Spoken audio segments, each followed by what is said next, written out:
মেয়ে বলে, কোথায় যাচ্ছ? এ পুকুরটা ভালো না, ওখানে যেও না। আমি আমার বোনকে আবার কল দিচ্ছি।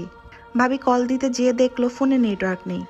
এবার ভাবি খুব ভয় পেয়ে গেল আর আমাকে বলল, শোনো, যাই হোক, যেই ডাক দেখ না কেন, কিছুতে পিছুতে ফিরবে না। এই বলে ভাবি আমার হাত ধরে টেনে নিয়ে এগোতে থাকলো।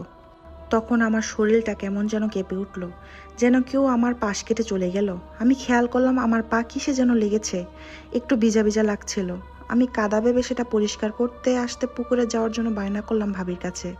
ভাবি আমাকে কিছুতেই আটকাতে পারছে না। তাও কেমন মোহে পড়ে আমি চলে গেলাম পুকুরের কাছে। ঠিক রাস্তায় লাগোয়া পুকুরের পাড়ে যাবার সাথে সাথে আমার পায়ে কিছু একটা যেন লেগে আমি পুকুরে পড়ে যাই। আমি সাঁতার না পারার কারণে ডুবে যাচ্ছিলাম, অথচ আমি পড়ে গিয়েছিলাম রাস্তার ধারে, পুকুরের কোনায়, যেখানে খুব বেশি পানি থাকার কথা নয়। যাই হোক, আমি ভাবিকে বারবার ডাকছিলাম, তবে কিছু দেখতে পারছিলাম না চোখে। সবকিছু অন্ধকার লাগছিল। এরপর আর কিছু মনে নেই। পরের দিন সকালে চোখ খুলে দেখলাম ভাবি আর ওনাদের বাড়ির সবাই আমার সামনে দাঁড়িয়ে। ভাবি আমাকে বলল, কাল তুমি ঢাকা চলে যেও। আমি কিছুই বুঝতে পারছিলাম না কি হয়েছিল।